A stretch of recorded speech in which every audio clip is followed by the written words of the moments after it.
जहाँ के मर्द महिलाओं को हमेशा नीचा दिखाने की कोशिश में रहते। अरे अभी तक खाना नहीं आया, क्या मुझे एक और शादी करने की जरूरत है? नहीं जी नहीं, ऐसा मत करना, वरना मैं कहाँ जाऊंगी। खाना लेकर मैं अभी आई जी। गांव की पंचायत में भी फैसले हमेशा औरतों के खिलाफ ही रहते। मैं जो फैसला सुनाता हूँ वो भगवान की आज्ञा होती है। इस लड़के ने अपने मन से शादी करके अच्छा नहीं किया।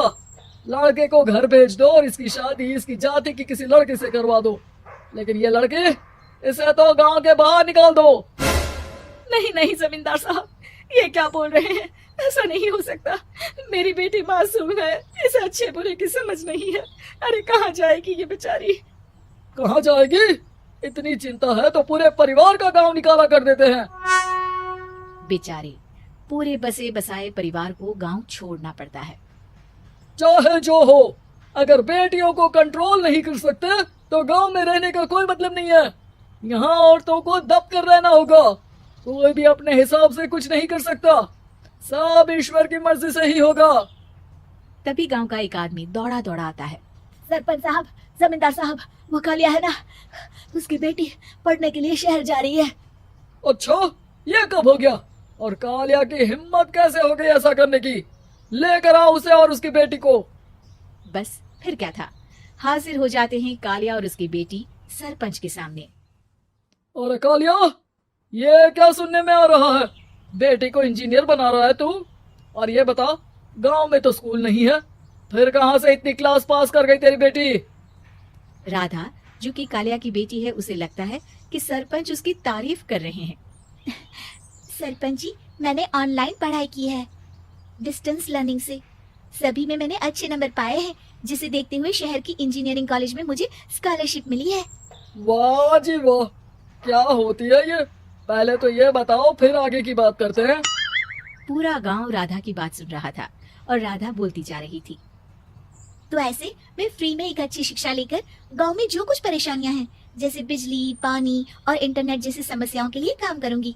मैं गांव को शहर से जोड़ने के लिए पुल का निर्माण करवाने का प्रस्ताव रखूंगी। मुझे पूरी उम्मीद है कि जल्द ही हमारा गांव भी तरक्की की राह पर चल पड़ेगा। राधा की बात सुनकर सारे गांव वाले ताली बजाने लगते हैं। सरपंच को समझ नहीं आता कि वो क्या करे। चुप रह नादान लड़की, गांव के खिलाफ जाने के लिए तुझे गांव से बेदखल कर दिया जाएगा, वो भी पूरे परिवार के साथ। और हाँ, अगर ठीक से गांव में रहना चाहती है तो ये पढ़ाई लिखाई छोड़ दे। हम तेरे लिए गांव का कोई होनहार लड़का देखेंगे। तभी गांव का एक आदमी बोल पड़ता है। अरे नहीं नहीं सरपंच जी, राधा बिटिया जो बता रही है, अगर वैसा हो जाए तो हम लोगों को पैसा कमाने के लिए बाहर नहीं जाना पड़ेगा। हाँ जी, और ना ही कोसों दूर पानी के लिए भटकना पड़ेगा। हमारे बच्चे भी अच्छी पढ़ाई कर सकेंगे और आगे बढ़ेंगे, ना कि हमारी तरह खेती करते बैठेंगे। क्यों गांव वालों, राधा बिटिया का साथ देना चाहिए ना। सरपंच देखता है कि गांव राधा के साथ है तो वो चुप हो जाता है। वो घर आकर अपने सलाहकार से बात करता है, जो बहुत ही चालाक किस्म का इंसान होता है। अरे सरपंच साहब, आपको बहुत ही होशियारी से काम लेना पड़ेगा। एक बार गांव तरक्की कर गया, यहाँ के बालक पढ़ लिए तो कोई ना पूछेगा आपको। और फिर ये जो बेटा और बेटी है ना आपके, इनको भी आम लोगों की तरह ही जीवन जीना होगा।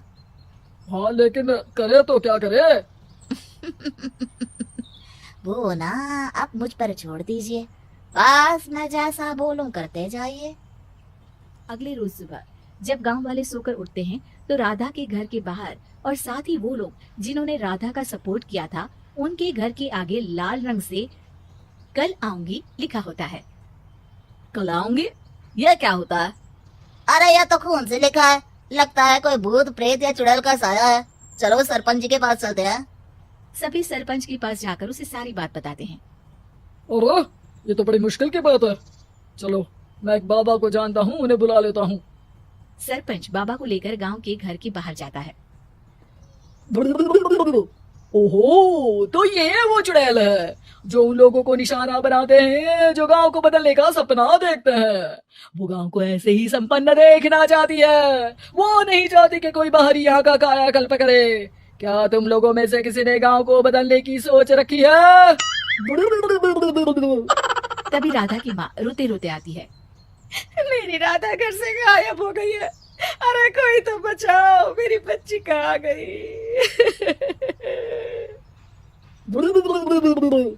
ले गई वो, चुड़ैल तेरी बच्ची को ले गई। अब वो उसे श्रापित करके छोड़ेगी, उस पर चुड़ैल का साया हो जाएगा। तभी बुरी सी हालत में राधा भी वहां आ जाती है। उसके बाल चुड़ैल की तरह फैले होते हैं और कपड़ों में खून लगा होता है। सभी राधा को देखकर डर जाते हैं। माँ, पता नहीं मुझे कौन उठा कर ले गया था। अरे दूर दूर हो जाए चुड़ैल, अब हम लोग इस गांव में नहीं रुकेंगे। अरे कैसी बातें कर रहे हैं आप? कल तो आप मेरे भरोसे गांव का हुलिया बदलने, अपने बच्चों को पढ़ाने और तरक्की उन्नति की बात कर रहे थे, तो आज क्या हो गया आपको? ये फिर तुम लोगों को बहकाएगी। ये चुड़ैल गांव में आ चुकी है, ऐसे ही ये तुम्हारे घर के बच्चों को भी ले जाएगी। गांव वाले राधा को गांव से बाहर निकाल देते हैं। उसके माँ बाप रोते रहते हैं, लेकिन गांव वाले नहीं मानते। मैं भी अपनी बहन के साथ गांव के बाहर रहूंगा, लेकिन वो पढ़ाई नहीं छोड़ेगी। वहीं सरपंच के घर पर सलाहकार कहता है, देखा, सांप भी मर गया और लाठी भी नहीं टूटी। लेकिन अगले ही दिन सरपंच के घर के बाहर भी वही शब्द लिखे होते हैं। और फिर सरपंच की बीवी कहती है, हमारी बेटी को किसी ने अगवा कर लिया है।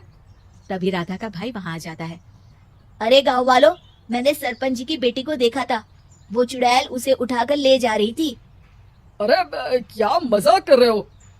नहीं नहीं सरपंच जी, आप नहीं जानते, वो चुड़ैल अब आपकी बेटी में आ जाएगी, जैसे राधा के अंदर आ गई थी। तभी सरपंच की बेटी वैसी ही हालत में वहां आती है जैसे राधा आई थी। पापा, पता नहीं कैसे मैं गायब हो गई थी। चुड़ैल, इसके अंदर भी चुड़ैल का साया है, मारो इसे। अरे नहीं नहीं, इसे भी राधा के पास गांव के बाहर ही भेज दो। अरे चुप रहो, मेरी बेटी कहीं नहीं जाएगी, और चुड़ैल वुड़ैल कुछ नहीं होता है। अरे कैसे बात कर रहे हो सरपंच जी? आप तो बोल रहे थे कि आपका फैसला भगवान का ज्ञान होता है, तो अपने पर बात आई तो अब आप ऐसे बोल रहे हैं। अरे ना ना ना, आपको अपनी बेटी को त्यागना ही होगा। अरे बुलाओ बाबा को। राधा का भाई बाबा को ले आता है, जिसे अब गांव वालों के डर के कारण सच बोलना पड़ता है। मैं कोई बाबा नहीं हूँ, मैं तो मोची था। ये सलाहकार महोदय ने मुझे कहा था एक्टिंग करने को, वो मुझे पैसे देने वाले हैं। अब मुझे माफ कर दो। गलती हो गई, मुझे माफ कर दो। तभी वहां राधा आ जाती है। देखा सरपंच जी, जब गांव के बच्चे साक्षर होंगे तो आप जैसे लोगों की चालाकी नहीं चलेगी।